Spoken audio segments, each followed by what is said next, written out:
RMC, journée spéciale. Mobilisation contre la réforme des retraites. Journée spéciale pour vous accompagner, que vous soyez gréviste ou au contraire que vous soyez pour la réforme, que vous soyez mobilisé ou immobilisé. On aura toutes nos équipes sur le terrain. Elles y sont dès 4h30 depuis que Charles vous accompagne. Et puis on vous attend aussi au 32-16 pour témoigner. Alors je dois dire que depuis ce matin, on a surtout des gens qui sont contre la grève. Vous avez eu un peu des deux, vous, Charles ? Un peu des deux, si, on a eu quelques... Alors, on a eu peu de grévistes, mais on a eu beaucoup d'auditeurs qui nous disent voilà, moi, qui étaient en sympathie ce matin, avec. Où je bosse ce matin, j'irai manifester un peu cet après-midi, ou je vais à la manif ce matin. Il y a certaines villes dans lesquelles le cortège est ce matin, et puis j'irai bosser dans la journée. Donc pas forcément de grévistes, mais quelques Français mobilisés. On a eu Philippe tout à l'heure, notamment, vous avez eu Philippe. Ce que je trouve intéressant aussi, c'est que Philippe, il avait mis des sous de côté en se disant, bon, pour l'instant, j'y vais pas, mais si vraiment ça bloque, je peux rejoindre le mouvement, j'ai de quoi tenir. Exactement, en prévision d'un mouvement qui dure, c'est ce que beaucoup anticipent aussi ce matin. Il y a Ludo qui nous appelle depuis le Loir-et-Cher. Bonjour Ludo. Bonjour Pauline. Ludo, comment ça va ? Vous faites quoi dans la vie ? Alors, je suis ouvrier agricole dans une chèvrerie sur Romilly. Voilà. D'accord. Et donc moi, je suis pas spécialement pour la grève. Je veux dire, une grève, ils font ce qu'ils veulent, ils peuvent faire la grève. Mais s'il y a bloqué le pays, je suis contre. Quoi. Voilà. D'accord. C'est ça la distinction. On n'a pas empêché les gens d'aller travailler. Quoi. C'est... Vous serez pas concerné par les blocages. Vous déplacez comment ?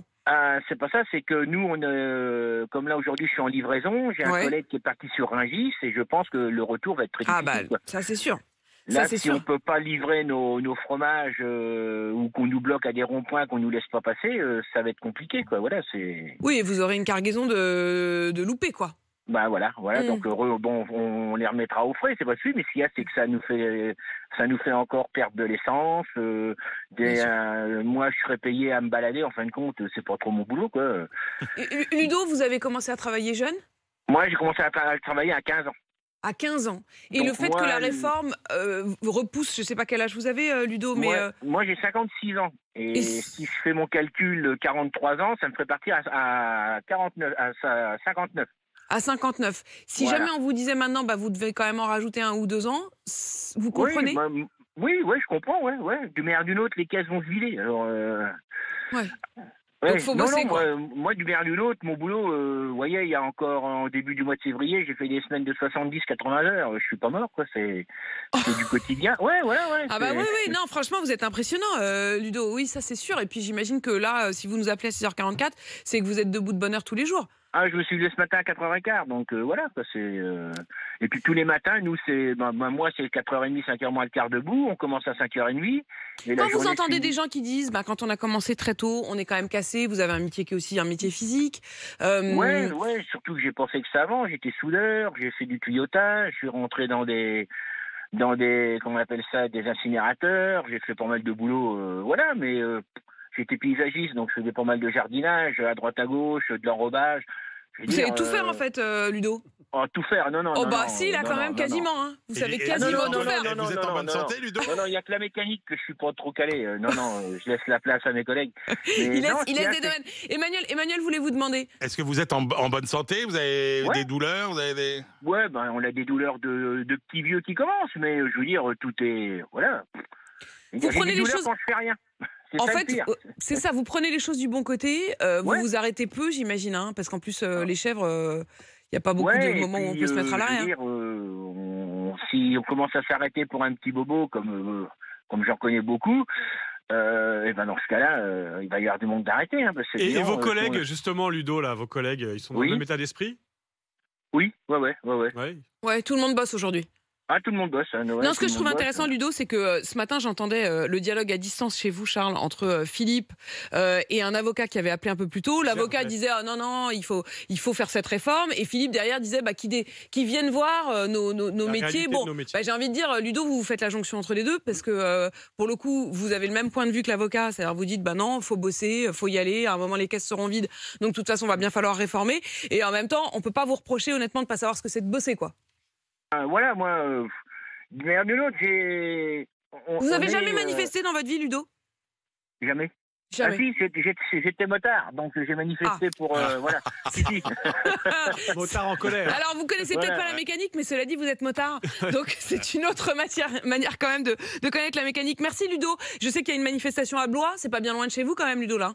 Mais ça vous Là, intéresse? j'y suis sur Blois, là, parce que Voilà. je livre les grands magasins, là, pour l'instant, avant d'aller sur Amboise et Bléré. Ouais. Mais voilà, bon, après, si on est bloqué, on est bloqué. On va prendre notre mal en patience. Mais ce qu'il y a, ce que je trouve triste, c'est d'empêcher les gens de travailler, quoi. Mais à Il y a cette des heure-ci, gens à 6h47, il n'y a pas de blocage à Blois, en tout cas. Vous n'en avez Bah, pas. voilà, ouais, pour l'instant, on verra bien. On va en passer les ronds-points. Ouais. Bon, je voulais passer un petit Il- message du Mernou. Je vous écoute tous les matins parce que soit si je suis dans un tracteur ou je suis dans ma bagnole quand je vais au boulot.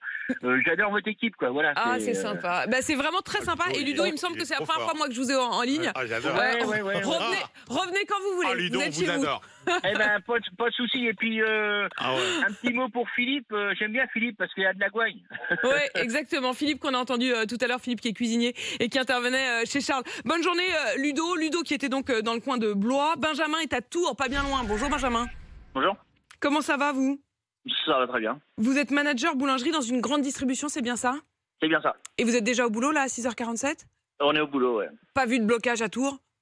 Pour l'instant, non, rien vu. On a eu beaucoup de monde hier parce que je pense que les gens ont prévu que ça allait bloquer, mais pour l'instant, ça va ce matin. Ah, donc vous voulez dire, hier, dans la grande distribution, dans la grande surface où vous travaillez, c'était une cohue davantage que d'habitude? Ouais, on a plus bossé qu'un lundi normal, ouais. Ouais, et vous aurez du coup probablement un peu moins de monde aujourd'hui parce qu'ils vont essayer de pas se retrouver potentiellement coincés, quoi. Et moins de transport. Aussi. Et moins de transport. Benjamin, vous n'avez pas envisagé je sais qu'il y a une grosse manifestation à Tours aujourd'hui, vous en serez pas donc? Non, je suis même contre toute manifestation, donc. Et pourquoi? Parce que j'estime qu'on est dans un pays où on est déjà énormément privilégié, donc Ouais. on se plaint la bouche pleine en fait. Moi, j'ai bossé dans d'autres pays, j'ai été à l'international et. Vous avez bossé où, Benjamin? Vous avez Moi, été comme cuisinier, comme boulanger? J'ai été boulanger pâtissier en fait en Angleterre et en Australie et on se rend pas compte des avantages qu'on a en France, de la qualité de vie qu'on a, de tout ce qui nous est payé, tout ce qui nous est facilité. Et donc voilà, c'est facile de se plaindre. Hein. Quand Mais, vous étiez là-bas, vous vous disiez, la France, c'est quand même un pays extraordinaire, quoi. Oui, sauf la mentalité. Sauf, pardon, j'ai pas entendu. Sauf la mentalité française. Ah, c'est-à-dire le fait de se plaindre. Voilà. Ça, c'est vrai que vous n'avez pas dû voir beaucoup ça en Australie, un peu en Angleterre quand même. Non, l'Angleterre maintenant, parce que c'est vraiment catastrophique par rapport à ce qu'on a nous, quoi. C'est ça, c'est-à-dire que quand on voit que eux, sans les aides, pour le coup, l'inflation, les difficultés, les retraites, ils se les prennent quand même en plein visage. Benjamin, si vous avez vécu à l'étranger, d'abord vous avez dû commencer, j'imagine, assez tôt, mais cela dit, ces années-là, vous n'avez pas cotisé ou vous avez quand même cotisé à distance? J'ai pas cotisé. Ouais, c'est ça, vous n'avez pas cotisé quand vous étiez à l'étranger, c'est des choses auxquelles on ne pense pas toujours, parce que quand on est jeune et qu'on part, mais ça n'a pas l'air de vous inquiéter plus que ça. Non, parce que moi, j'ai toujours parti comme quoi, si on veut quelque chose, il faut bosser. Donc, moi, j'ai toujours prévu de faire ma retraite en bossant, quoi. En fait, vous n'envisagez pas de vous arrêter. C'est comme Ludo, quoi. Non, parce que ça marche pas comme ça. Enfin, je veux dire, on n'a rien sans rien, quoi. Ouais. Donc, le problème, c'est qu'aujourd'hui, on éduque les gens à demander à tout demander sans vouloir faire grand-chose. À attendre de l'État. Ça fait sourire Emmanuel. Non, je suis interloqué par vraiment il y a vraiment une France à plusieurs vitesses, quoi. Complètement. Et à plusieurs rapports au travail et à plusieurs moyens finalement de travailler longtemps ou pas. Benjamin, restez avec nous. Il y a Olivier qui est là et qui, lui, pour le coup, a prévu d'aller manifester. Bonjour Olivier. Oui, bonjour Apolline, bonjour à tous. Olivier, vous êtes dans le camion là? Oui, je suis transporteur là, à Calais. Ouais. Et donc, je me suis levé à 3h30 et on a commencé à... Vous avez commencé les blocages? Commencer les blocages, mais gentiment, attention, hein, dans les normes. Et nous allons manifester à 9h30 et toute la journée.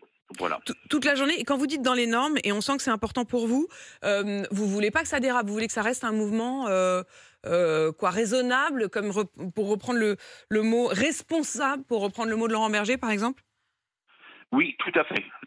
Responsable et raisonnable. Mais ça veut dire quoi, juste Charles, Olivier, pour ceux qui nous écoutent, là, qui sont au volant de leur voiture, un blocage, ça veut dire que vous laissez passer personne, certaines voitures?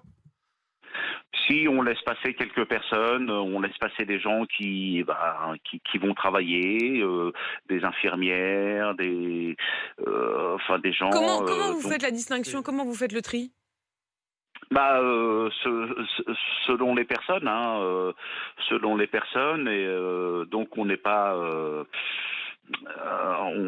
Torquemada, j'allais dire. Donc, mais c'est pas évident à la tête quand du même, client, Olivier. Non, c'est pas évident du tout, c'est pas évident du tout. Mais c'est pour marquer le coup. Je pense qu'aujourd'hui, il faut marquer le coup.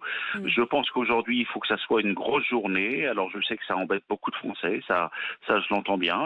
Hein, j'en suis bien conscient. Mais aujourd'hui, il faut que ça soit une grosse journée. Après, je ne dis pas qu'il faut faire ça. Mais en tout cas, vous le faites aujourd'hui. Vous n'avez pas forcément prévu de le faire sur les prochaines journées, mais aujourd'hui, vous vouliez marquer le coup. Olivier, c'est intéressant. Comme Olivier, appelez-nous. On sent quand même chez vous voilà, un petit tiraillement, c'est-à-dire l'envie de marquer le coup et en même temps la volonté de ne pas forcément pénaliser les autres, de trouver le juste équilibre. Il n'est pas forcément facile à trouver. En tout cas, merci à chacun de vous d'avoir posé le décor avec nous ce matin. On poursuit plus que jamais au 32-16. On attend vos témoignages. Dites tout ce que vous voyez autour de vous. Dites-nous aussi ce que vous avez prévu de faire aujourd'hui. Je vous attends. Vous êtes bien sur RMC.